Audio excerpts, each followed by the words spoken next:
Jannik Sinner just found himself at the center of a controversy he didn't ask for. It started with a decision, his decision, to prioritize his health over competing in Montreal. On the surface, that should be a non-story. Athletes manage their bodies. It happens every season, across every sport. But this time, tournament officials didn't stay quiet about it.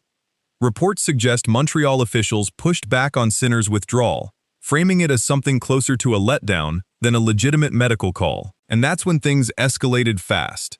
Sinner's team didn't sit back and let the narrative run wild.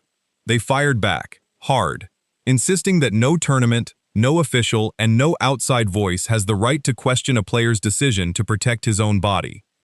Now, what started as a routine scheduling issue has turned into something much bigger. A public clash between one of the sport's top stars and the very tournament officials who are supposed to be on his side. So the real question is this really about Sinner missing one event? Or is it about something deeper? Who actually gets to decide what's best for a player's career? To understand how this blew up, you have to go back to the decision itself. Sinner pulled out of Montreal, citing his need to manage recovery, the kind of call that's become increasingly common on tour as players deal with brutal back-to-back scheduling across hardcourt season. No dramatic injury reveal, no scandal, just a player choosing rest over risk. But almost immediately, the reaction from tournament circles wasn't sympathy, it was frustration. Losing a headline name like Sinner hurts ticket sales, broadcast appeal, and the overall prestige of the event. And when a marquee player exits, tournament officials don't just lose a match, they lose a selling point. So instead of a quiet acceptance, murmurs started circulating that Sinner's withdrawal was being viewed internally as inconvenient, even unnecessary, comments that quickly made their way to media and fans. That's when Sinner's team stepped in. Rather than let the story get spun as him ducking competition, they responded directly, defending his right to make health-based decisions without outside pressure or judgment.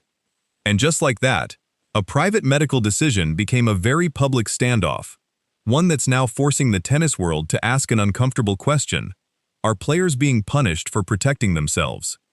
This controversy taps into something much bigger than one withdrawal.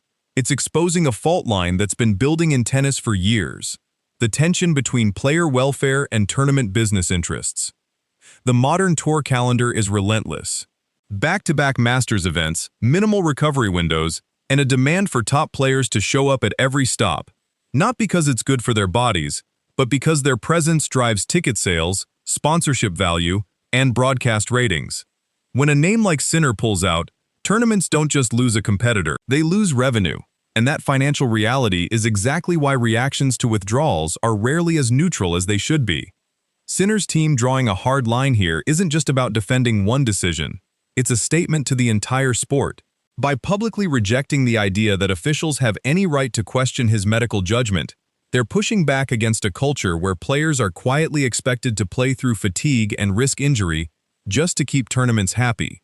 But there's a reputational risk on both sides. If Sinner is seen as standing firm on principle, it could strengthen his image as a player who protects his longevity. A smart, disciplined approach that's paid off before. But if critics spin this as him dodging tough competition, or protecting his ranking rather than his body, it could chip away at the fighter narrative that's fueled so much of his rise. Either way, this moment is bigger than Montreal. It's a test case for how much control players actually have over their own careers, and how tournaments respond when their biggest stars start pushing back. If this standoff sticks, the fallout could reach far beyond one tournament in Montreal. First, there's Sinner's relationship with tournament organizers going forward. Once a player's team publicly pushes back against officials, it changes the dynamic. Future scheduling conversations, wildcard considerations, and even how flexible tournaments are willing to be with him could shift, for better or worse. Some organizers may respect the boundary he's drawn. Others may quietly remember it the next time a decision needs to be made. Second, there's the precedent this sets for other players. Athletes across the tour are watching how this plays out. If Sinner's team wins this narrative battle, successfully framing player health as non-negotiable, it could embolden other stars to speak up the next time they're pressured to play through fatigue or minor injury, just to satisfy a tournament's bottom line. Third, there's the sponsor and public perception angle. Fans and brands respond to storylines, and right now, Sinner is being cast as either the player standing up for athlete welfare or the player who ducked a tournament and got defensive about it. Which version sticks will shape headlines for weeks and could influence how broadcasters and fans talk about him heading into the US Open. In a sport where reputation often moves faster than results, this isn't just a scheduling dispute. It's a battle over how Jannik Sinner gets defined for the rest of the season. So who's really in the right here? Montreal officials protecting their tournament, or Sinner's team protecting their player? There's no clean answer. Tournaments need their biggest stars to show up. Players need the freedom to protect their bodies without being painted as unreliable or disrespectful. And right now, those two realities are colliding in the most public way possible. What happens next will say a lot about where tennis is headed. If Sinner's stance holds, and the criticism fades, it could mark a real shift toward players having more control over their own health decisions. But if the backlash continues to follow him into the US Open swing, this Montreal controversy could end up defining his season in ways no one expected. Either way, one thing is certain: Jannik Sinner didn't just skip a tournament. He drew a line, and now the entire tennis world is watching to see who crosses it next.